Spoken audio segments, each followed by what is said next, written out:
নদীর তীরে খোলা মাঠে গরু পালন। আসসালামু আলাইকুম, স্বাগতম মা এগ্রো ফার্মে। নদীর তীরে সবুজ ঘাসের মাঠ যেখানে গরু চড়ানো হচ্ছে এবং পাশ দিয়ে বয়ে গেছে বিশাল বড় এক নদী, যেখানে গবাদি পশু তৃষ্ণার সময় পানি পান করে ও গবাদি পশুকে গোসল করানো হয়ে থাকে। এখানে গবাদি পশুগুলো খোলা মাঠে এলোমেলো ভাবে ঘাস খাচ্ছে।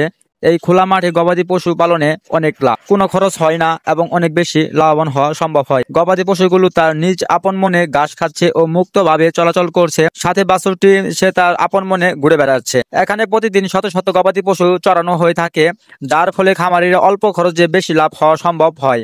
এই গবাদি পশুগুলোকে দেখাশোনার জন্য একজন রাখাল রাখা হয়েছে, যার মাধ্যমে প্রতিদিন গবাদি পশুগুলোকে খোলা মাঠে আনা হয় ও সন্ধ্যার দিকে আবার গোয়াল করে নিয়ে যাওয়া হয়। আপনারা এখন যে লোকটিকে দেখতে পাচ্ছেন, তিনি হলো এই গবাদি পশুগুলোর পরিচালনা করে আসছে।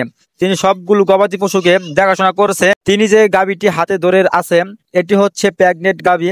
তা আর লাল কালারের বাছুরটি হচ্ছে এই গাভীর বাছুর। খুব সুন্দর ও চমৎকার কালার একটি গরু। চারপাশ শুধু গরু আর গরু, তারা তাদের আপন মনে ঘুরে বেড়াচ্ছে ও খোলা মাঠে ঘাস খাচ্ছে। এখানে এখানে আমরা একজন সফল খামারের সাথে কথা বলে যা জানতে পারলাম, তাদের এখানে গবাদি পশু পালনে যেমন সুবিধা, ঠিক তেমনই কিছু অসুবিধাও রয়েছে। তার মধ্যে হচ্ছে নদীতে বন্যার সময় চতুর্পাশ পানি দিয়ে ভেসে যায়, তখন তারা এই গবাদি পশুগুলো নিয়ে বেশি বিপদে পড়ে যায় এবং তখন তাদের জন্য শুকনা খাদ্য ছাড়া কোনো উপায় থাকে না। নদীর তীরে গবাদি পশু পালন করার ফলে সেখানে বিভিন্ন জাতের ঘাস পাওয়া যায়, যার মধ্যে রয়েছে দুর্বা ঘাস, আঠালা ঘাস ও ইত্যাদি। ও গবাদি পশুগুলো বিভিন্ন ধরনের চাহিদা মেটানো সম্ভব হয় এই প্রাকৃতিক ঘাস দ্বারা। এখানে গবাদি পশুগুলো মাঠে চড়ানোর ফলে তাদের রোগ প্রতিরোধ ক্ষমতা অনেক বেশি থাকে। তাদের বেশি একটা ঔষধের প্রয়োজন পড়ে না ও ডাক্তারের প্রয়োজন পড়ে না, কিন্তু তাদের নিয়মিত বিভিন্ন টিকা ও ভ্যাকসিন প্রদান করা হয়ে থাকে। তার মধ্যে রয়েছে কৃমি মুক্তকরণ ও খুরা ইত্যাদি। এবং এখানে টিকা প্রদান বা ভ্যাকসিন গুলো ডাক্তার দ্বারা প্রদান করা হয়ে থাকে